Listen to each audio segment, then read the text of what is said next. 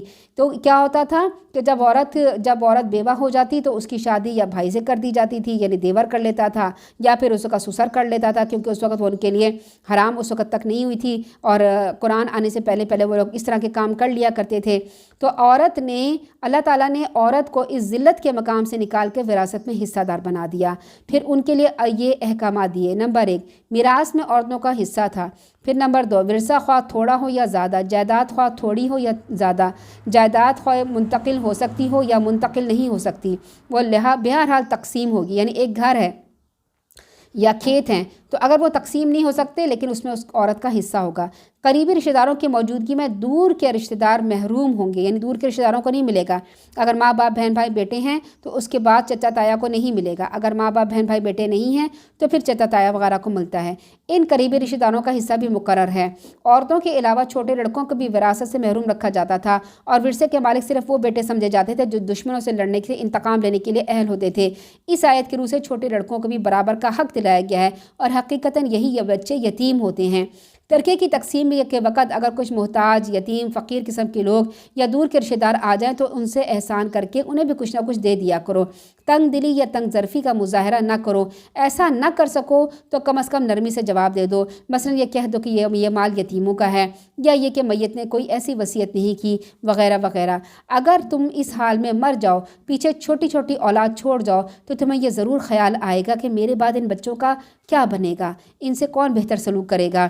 ایسے ہی جو یتیم اس وقت تمہارے زیر کفالت ہوں، اللہ سے ڈرتے رہو، ان سے بھی اچھا سلوک کرو. کوئی ایسی بات نہ کرو جس سے یتیموں کا دل شکستہ ہو جائے. جو بات کرو ان کے حق میں بھلائی ہی کرو. پھر اللہ تعالیٰ فرما رہے ہیں کہ لوگوں کو اس بات سے ڈرنا چاہیے کہ اگر وہ خود اپنے پیچھے چھوٹی چھوٹی اولاد چھوڑ جائیں، انہیں ان کے متعلق کتنا اندیشہ ہوتا ہے. لہٰذا انہیں اللہ سے ڈرتے رہنا چاہیے. جو بات کریں صاف بات اور سیدھی بات کریں. جو لوگ ظلم سے یتیموں کا مال ہڑپ کر جاتے ہیں، در حقیقت اپنے پیٹ میں آگ بھرتے ہیں، ان قریب وہ جہنم میں داخل ہوں گے. آپ صلی اللہ علیہ وسلم نے معراج کا واقعہ بیان کرنے کے دوران میں فرمایا، میں نے چند لوگوں کو دیکھا جن کے لب یعنی ہونٹ اونٹوں جیسے تھے، یعنی اونٹوں جیسے موٹے ہو کے لٹکے ہوئے تھے. ایک فرشتہ ان کے لب کھول کے منہ میں انگارے ڈالتا تو وہ ان کے نیچے سے نکل جاتے، یعنی نیچے سے گزر جاتے. وہ درد کے مارے چیختے چلاتے. فرشتہ اور انگارے اس کے منہ میں ڈال دیتا. اسے مسلسل عذاب دیا جا رہا تھا. میں نے جبرائیل علیہ السلام پوچھا یہ کون لوگ ہیں؟ جبرائیل علیہ السلام نے فرمایا یہ وہ لوگ ہیں جو یتیموں کا مال ناحق کھا جایا کرتے تھے. پھر اللہ تعالیٰ کے فرماتے ہیں اللہ تعالیٰ نے تمہاری اولاد کے بارے میں تاکیداً حکم دیا ہے، مرد کا حصہ 2 عورتوں کے برابر ہوگا. اگر اولاد میں صرف لڑکیاں ہوں تو وہ 2 سے زائد ہوں تو ان کا ترکے میں سے 2/3 حصہ ہے، اور اگر ایک ہی ہو تو اس کے ترکے کا نصف ہے. اگر میت کی اولاد بھی ہو اور والدین بھی ہو تو والدین میں سے ہر ایک کا حصہ 1/6 حصہ ہے. اگر میت کی اولاد نہ ہو اور اس کے والد صرف والدین ہوں تو ماں کا 1/3 حصہ 1/3، اور اگر اس کے بہن بھائی بھی ہوں تو پھر ماں کا 1/6 حصہ ہوگا. یہ تقسیم میت کا قرضہ ہے. میت کا قرضہ اور وصیت ادا کرنے کے بعد ہوگی. یعنی وصیت تو اب نہیں ہے، قرضہ ہی ہے. یعنی اگر کسی میت کے اوپر قرضہ ہے، اس نے مکان بنایا، اس نے دکان بنائی، کوئی قرضہ، یا کسی کا کوئی اس نے علاج کرانے کے لیے پیسے کسی سے قرضہ لیے، سب سے پہلے اس کا قرضہ ادا کیا جائے گا. اس کے بعد اس کی وصیت میں سے ترکے میں سے اس کی تقسیم ہوگی. تم یہ نہیں سمجھ سکتے کہ تمہیں فائدہ پہنچانے کے لحاظ سے تمہارے والدین، تمہاری اولاد میں سے کون تمہارے قریب تر ہے. یہ اللہ تعالیٰ کی طرف سے مقرر کردہ حصے ہیں. اللہ تعالیٰ فرما رہے ہیں میں نے حصے مقرر کر دیے. یقیناً اللہ تعالیٰ سب کچھ جاننے والا، حکمت والا ہے. اب آپ دیکھیں کہ آپ اپنے گھر میں کوئی حصہ لگاتے ہیں، مثلا کہ کوئی کھانے پینے کی چیز ہے. اب کھانے پینے کی چیز اب کوئی بچہ آپ کے گھر میں موجود ہے، کوئی نہیں موجود ہے، آپ نے اس کے حصے لگا دیا، بتا دیا یہ میرا فلاں بیٹا ہے، اس کا یہ حصہ رکھا، اس کا یہ حصہ رکھا، اس کا یہ حصہ رکھا، آ کے لے لینا. اب اگر کوئی ایک بچہ آتا ہوگا کہ نہیں میں اس کا بھی حصہ لوں گا، اس کا بھی کسی کا حصہ نوچتا ہے، کاٹتا ہے، یا کسی کا حصہ پیچھے سے کھا جاتا، تو آپ کو کتنا غصہ آتا ہے. میں نے حصہ لگایا تھا اپنے بچوں کے لیے کس لحاظ سے؟ برابر لحاظ سے. میں چاہ رہی تھی کہ میں سب کو برابر کا حصہ مل جائے. کیوں آپس میں لڑے ہی نہیں، آپس میں جھگڑے ہی نہیں، آپس میں نفرت پیدا نہ ہو. یہ نہ کہے کہ اماں اس سے محبت کرتی ہے، مجھ سے محبت نہیں کرتی، اس کو زیادہ دے دیا، مجھے زیادہ نہیں دیا. اللہ تعالیٰ فرما رہے ہیں میں تم سے بہت محبت کرتا ہوں، میں نے تم سب کے حصے لگا دیے. ماں کا کتنا ہوگا، باپ کا کتنا ہوگا، اولاد کا کتنا ہوگا، نانی کا کتنا ہوگا، دادی کا کتنا ہوگا، پوتے کا کتنا ہوگا. اگر کوئی کسی کے والدین نہیں ہے تو بچوں کا کتنا، بچے نہیں ہے تو والدین کا کتنا. ہر ایک کا حصہ میں نے لگا دیا ہے. تم نے اس حصے کے مطابق اپنی جائیداد، اپنی وراثت تقسیم کرنی ہے. مگر ہوتا کیا ہے 90%، 95% اپنی مرضی سے لوگ کرتے ہیں. عورتوں کو نہیں دیتے، بہنوں کو نہیں دیتے، معاف کرا لیتے ہیں، کوئی نہ کوئی بہانہ کر لیتے ہیں. پھر کیا ہوتا ہے لڑائی جھگڑے پیدا ہوتے ہیں. جب اس وقت تو ماں باپ جب فوت ہوتے ہیں نا تو کہتے ہیں بچے ہاں جی یہ تو ہمارے ماں کا گھر تھا، ہمارے باپ کا گھر تھا، ہمیں بڑی محبت ہے، نہیں جی نہیں اس کو تقسیم نہیں کرنا، اس کو ایسے ہی رہنے دو، ہمیں ہماری ماں کی یاد آتی ہے، باپ کی یاد آتی ہے.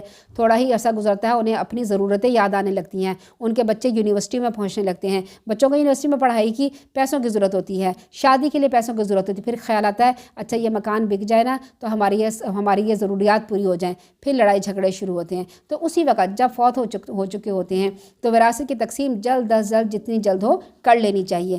ہر ایک کا 1/6 حصہ ہے اگر میت کی اولاد نہ ہو اور اس کے وارث صرف والدین. یہاں پر یہ بیان کیا جا رہا ہے، حصے بیان کیے گئے ہیں، ٹھیک ہے. پھر اگر تمہاری بیویوں کی اگر اولاد نہ ہو تو ان کے ترکے سے تمہارا نصف ہے، اور اگر اولاد ہو تو پھر 1/4 حصہ ہے. یہ تقسیم ترکہ ان کی وصیت کی تعمیل اور ان کا قرض ادا کرنے کے بعد ہوگی. یعنی اگر کسی نے کوئی قرضہ لیا ہے، قرضہ ادا کرنے کے بعد پھر اس کی جائیداد کی تقسیم ہوگی۔ اگر تمہاری اولاد نہ ہو تو بیویوں کا چوتھا حصہ، اور اگر اولاد ہو تو 8واں حصہ ہوگا۔ یہ تقسیم تمہاری وصیت کی تعمیل اور تمہارے قرضے کی ادائیگی کے بعد ہوگی۔ اگر میت کلالہ ہے، کلالہ کا کیا مطلب ہے؟ جس کے نہ والدین ہوں، نہ دادا دادی ہوں، نہ اولاد ہوں، نہ پوتے پوتیاں ہوں، اور وہ میت مرد ہو یا عورت، وہ کلالہ ہوتی ہے۔ البتہ اس کے بہن بھائی ہوں، نہ والدین ہوں، نہ نانا نانی ہوں، نہ دادا دادی ہوں، نہ اولاد ہو، صرف نہ شوہر ہو نہ بیوی ہو، یعنی شوہر ہے تو بیوی نہیں، بیوی ہے تو شوہر نہیں، ایسا آدمی یا ایسی عورت کلالہ کہلاتی ہے۔ اس کے بہن بھائی ہوں۔ بہن بھائی بھی 3 قسم کے ہوتے ہیں، عینی یعنی حقیقی اور سگے بھائی جن کے والدین ایک ہوتے ہیں، پھر سوتیلے بہن بھائی جن کی مائیں الگ الگ اور باپ الگ ہو، ان کو الاتی بھائی کہا جاتا ہے، پھر اخیافی یعنی ایسے سوتیلی بھائی جس کی ایک ماں ہوں اور باپ الگ الگ ہوں۔ سب کے حصے اللہ تعالیٰ نے لکھ دیے ہیں، اور سب کے حصے علماء کرام نے لکھ کے کتابیں بنا دی ہیں۔ جس کا جو حصہ بنتا ہے وہ علماء کرام کے پاس جائے، اپنا ان سے پوچھیں میرا یہ حصہ بنتا ہے، میں یہ اس کی یہ لگتی ہوں، میں یہ رشتہ دار لگتی ہوں، اور میرا کیا حصہ بنے گا، تو وہ آپ کو پورا سب کچھ بتا دیں گے، کیونکہ ان کے پاس ساری کیلکولیشن موجود ہیں۔ اللہ تعالیٰ فرماتا ہے جو شخص اللہ اور اس کے رسول کی اطاعت کرے گا، یعنی جائیداد میں سے ویسے حصے لگائے گا جیسے میں نے کہا ہے، وہ اسے ایسے باغات میں داخل کرے گا جن کے نیچے نہریں جاری ہوں گی، وہ ان میں ہمیشہ رہیں گے۔ یہ بہت بڑی کامیابی ہے جو وراثت کی تقسیم اللہ کے بتائے ہوئے اصولوں کے مطابق کرے۔ جو وراثت کی تقسیم اللہ اور اس کے رسول کے اطاعت کے مطابق نہیں کرے گا، جو اللہ اور رسول کی نافرمانی کرے گا اور اللہ کی حدود سے آگے نکل جائے گا، تو اسے دوزخ میں داخل کرے گا جس میں وہ ہمیشہ رہے گا، وہ رسوا کرنے والا عذاب ہے۔ یہ کس کو کہا جا رہا ہے؟ کافروں کو کہا جا رہا ہے، یہود و نصارہ کو کہا جا رہا ہے، مسلمانوں کو کہا جا رہا ہے۔ مسلمانوں کے بارے میں یہ آیتیں اتری ہیں، تو جو مسلمان یہ کام نہیں کرے گا اسے یقیناً دوزخ کا عذاب ہوگا۔ اللہ تعالی ہمیں اس سے محفوظ رکھے۔ تمہاری عورتوں میں سے جو بدکاری کی مرتکب ہوں ان میں سے 4 آدمیوں کی گواہی لے لو۔ اگر وہ گواہی دیں تو انہیں گھر میں بند رکھو یہاں تک کہ انہیں موت آ جائے یا اللہ ان کے لیے کوئی اور راہ پیدا کر دے۔ اور تم میں سے جو مرد اور عورت اس فعل کا ارتکاب کریں یعنی بدکاری کریں انہیں ایذا دو، پھر اگر وہ توبہ کر لیں اور اپنی اصلاح کر لیں تو ان کا پیچھا چھوڑ دو۔ اللہ تعالیٰ توبہ قبول کرنے والا رحم کرنے والا ہے۔ اللہ تعالیٰ پر قبولیت توبہ کا حق صرف ایسے لوگوں کے لیے ہے جو نادانستہ میں کوئی برا کام کر بیٹھتے ہیں پھر جلد ہی توبہ کر لیتے ہیں۔ اللہ تعالیٰ ایسے لوگوں کی توبہ قبول کر لیتا ہے۔ اللہ تعالیٰ سب کچھ جاننے والا، حکمت والا ہے۔ توبہ ان لوگوں کے لیے نہیں ہے جو برے کام کرتے رہتے ہیں یہاں تک کہ ان میں سے کسی کی موت آنے لگتی کہتے ہیں اب میں توبہ کرتا ہوں، اور نہ ہی ان لوگوں کے لیے ہے جو کفر کی حالت میں مر جاتے ہیں۔ ایسے لوگوں کے لیے ہم نے دردناک عذاب تیار کر رکھا ہے۔ اے ایمان والو، تمہارے لیے جائز نہیں ہے تم زبردستی عورتوں کے وارث بن جاؤ، یعنی عورت بھی جاہلیت کے زمانے میں ترکے کا مال تصور ہوتی تھی، اس کا وارث سوتیلا بیٹا یا میت کا بھائی ہوتا تھا۔ ابن عباس فرماتے ہیں عربوں میں یہ دستور تھا جب کوئی شخص مرتا تو اس کی بیوی پر میت کے وارثوں کا زور چلتا تھا، وہ ترکہ ہی تصور ہوتی تھی، چاہتے تو خود اس سے نکاح پڑھا لیتے، چاہتے تو کسی اور سے نکاح کر دیتے، اور چاہتے تو اسے بلا نکاح ہی رہنے دیتے۔ غرض اس پر خاوند کے وارثوں کا اختیار تھا، عورت کے وارثوں کا کچھ بھی اختیار نہ تھا۔ تو پھر یہ آیت اتری جس سے عورتوں کو پوری آزادی مل گئی۔ یہ ہے عورتوں کی آزادی، جس آزادی کے پیچھے ہمارے یہاں آزادی مارچ ہوتا ہے وہ تو بے حیائی اور فحاشی ہے۔ آزادی یہ ہے کہ عورت کو اس کا حق دو، عورت کو اس کا حصہ دو، عورت کو وراثت میں اس کا مال دو، یہ اصل آزادی ہے۔ اور نہ ہی انہیں، پھر اللہ تعالیٰ فرما رہے ہیں اے ایمان والو تمہارے لیے جائز نہیں کہ تم زبردستی عورت کے وارث بن بیٹھو، نہ ہی اس کے لیے کہ انہیں روک رکھو۔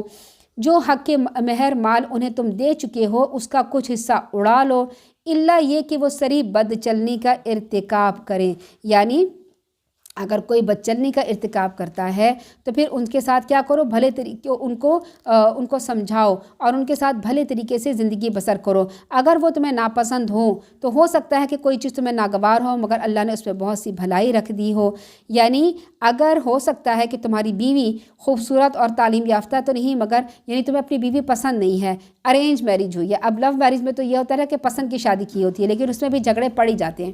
اب اگر والدین نے آپ کی شادی کر دی ہے لیکن آپ کو اپنی بیوی پسند نہیں کہ وہ خوبصورت نہیں ہے یا تعلیم یافتہ نہیں ہے، مگر ہو سکتا ہے کہ اللہ تعالیٰ نے اس میں کوئی دوسری کوالٹی رکھی ہوں۔ اللہ تعالیٰ فرماتے ہیں اگر تمہیں اس کی ایک چیز پسند نہیں تو دیکھو اس میں کوئی دوسری چیز تمہیں پسند آئے گی۔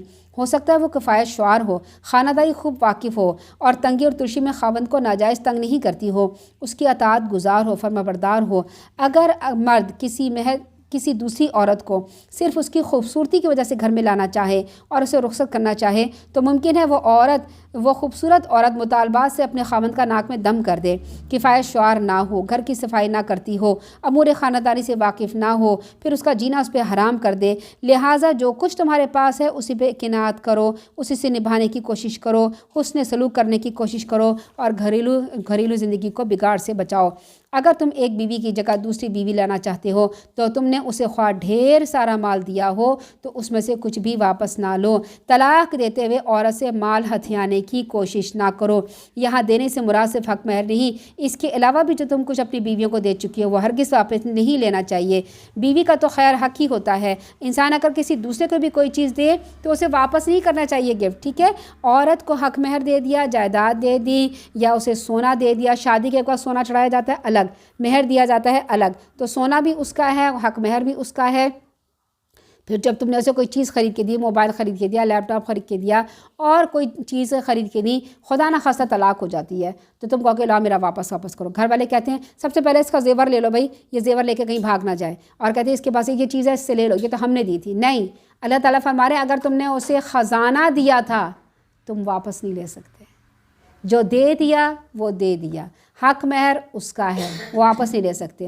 تحفے تحائف اس کے ہیں، واپس نہیں لے سکتے۔ سونا چاندی اس کا ہے، واپس نہیں لے سکتے۔ اللہ تعالیٰ نے فرما دیا تم بہتان باندھ کے کیا کہتے ہیں، اور جی یہ طلاق لینے کے لیے کیا کہتے ہیں کہ یہ جو فلانا عورت، یہ جو میری بیوی ہے نا، یہ خدا نہ خواستہ فلانے کے ساتھ فکس تھی، فلانے کے ساتھ اس کی جو ہے یہ تعلقات چل رہے تھے اور اس تعلقات کی وجہ سے میں اسے طلاق دے رہا ہوں، اور اس کا اتنا زیور جو ہے یہ زیور بھی لے کے بھاگ گئی، یہ چیز بھی لے کے بھاگ، بھائی وہ سب تو اسی کا تھا، وہ سب کچھ اسی کا ہوتا ہے۔ تو جب بھی خدا نہ خواستہ کہیں کوئی ایسے معاملات آئیں، اگر وہ لڑکی کہے کہ بھئی میں یہ واپس کرنا چاہتی ہوں یا یہ ان کا ہے وہ مانگ رہے ہیں، تو نہیں، وہ اس کا ہے۔ کون کہہ رہا ہے؟ اللہ تعالیٰ کہہ رہا ہے۔ اللہ تعالیٰ فرما رہا ہے کہ اگر تم دوسری شادی کرنا چاہتے ہو، اپنی پچھلی کو طلاق دینا چاہتے ہو، تو تم نے اسے پورا ڈھیر سارا مال دیا ہو، کوئی خزانہ دیا ہو، تو تم اسے واپس نہیں لے سکتے۔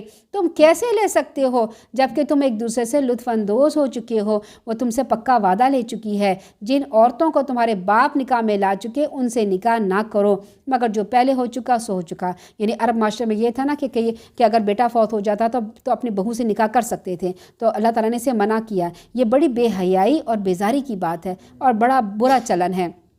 اللہ تعالیٰ نے کیا فرمایا، کیا کیا حرام، کون کون سی عورتیں حرام ہیں؟ تم پر حرام کی گئی ہیں تمہاری مائیں، یعنی تم اپنی ماؤں سے نکاح نہیں کر سکتے، تمہاری بیٹیاں، تمہاری بہنیں، تمہاری پھپھیاں، تمہاری خالائیں، تمہاری بھتیجیاں، تمہاری بھانجیاں، تمہاری وہ مائیں جنہوں نے تمہیں دودھ پلایا، تمہارے دودھ شریک بہن بھائی، تمہاری بیویوں کی مائیں یعنی ساسیں، تمہاری بیویوں کی وہ بیٹیاں جو تمہاری گودوں میں پرورش پا رہی ہے۔ یعنی اگر ایسی عورت سے شادی کی جس کے پہلے سے بیٹی ہے تو وہ بیٹی بھی آپ پہ حرام ہے، بشرطیہ کہ تم اپنی بیویوں سے صحبت کر چکے ہو۔ اگر تم نے اپنی بیوی سے صحبت نہیں کی، یعنی ایک ایسی عورت سے شادی کی ہے جس کی پہلے سے بیٹیاں ہیں، نکاح کر لیا، لیکن رخصتی سے پہلے ہی اس عورت سے طلاق ہو گئی، پھر تم اس کی بیٹی سے شادی کر سکتے ہو۔ لیکن اگر رخصت کرا کے اپنے گھر لے آئے ہو، ازدواجی تعلق قائم کر لیا ہے، پھر تم اس کی طلاق کے بعد اس کی بیٹی سے شادی نہیں کر سکتے۔ تو ان کی چھوڑی ہوئی ان کی لڑکیوں سے نکاح کر لینے میں کوئی حرج نہیں ہے، یعنی جن سے ابھی تم نے صحبت نہیں کی۔ تمہارے ان بیٹوں کی بیویاں بھی تم پر حرام ہے جو تمہارے صلب سے ہوں، یعنی سگے بیٹوں کی بیویوں سے نکاح نہیں کر سکتے سسر۔ نیز یہ کہ تم دو بہنوں کا اپنے نکاح میں جمع کرو۔ دو بہنوں کو شادی اکٹھے ایک آدمی سے نہیں ہو سکتی، کیونکہ جب بھی سوکن ہوتی ہے تو سوکن سے کیا کرتی ہے؟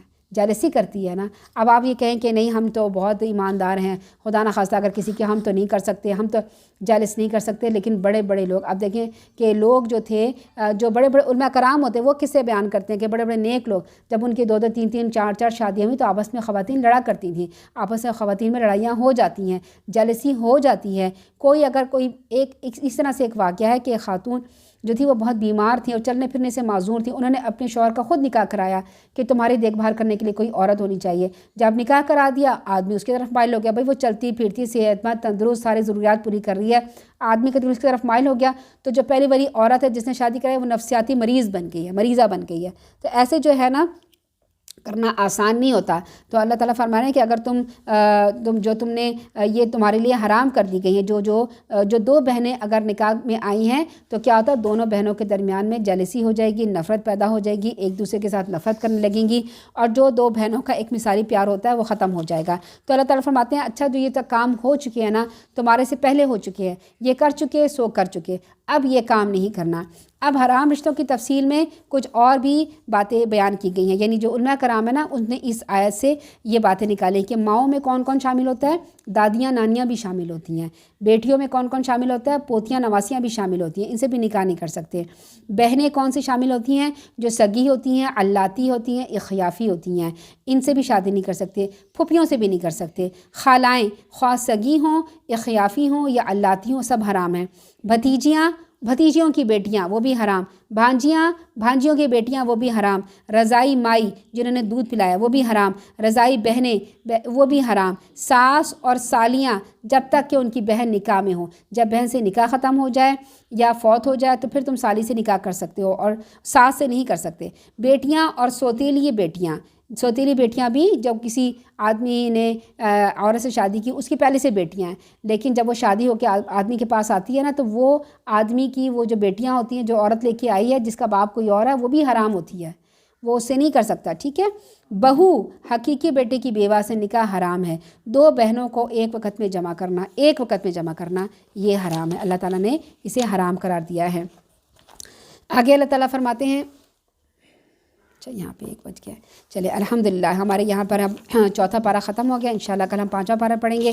اس میں بھی عورتوں کے بارے میں بہت سے حقوق اور بہت سی باتیں بیان کی گئی ہیں، ان کی بھی ہم تفصیل دیکھیں گے۔ کوئی بھی ایسا کوسچن آتا ہے آپ لوگ کر لیا کریں، یاد رکھ لیا کریں، اور اس کو کر کے ہم دیکھا کریں کہ ہمیں عورتوں کے لیے جو ہمیں اللہ اور اس کے رسول نے جو حقوق دیے ہیں، جو آزادی دی ہے، اسے استعمال کرنا چاہیے۔ اللہ تعالیٰ سے دعا ہے کہ اللہ تعالیٰ میں درست طریقے سے قرآن پاک پڑھنے کی، اسے سمجھنے کی، اس پر عمل کرنے کی، آگے بیان کرنے کی توفیق عطا فرمائے، آمین ثم آمین۔ سبحانک اللہم و بحمدک، نشہد ان لا الہ الا انت، نستغفرک و نتوب الیک۔ السلام علیکم و رحمۃ اللہ وبرکاتہ۔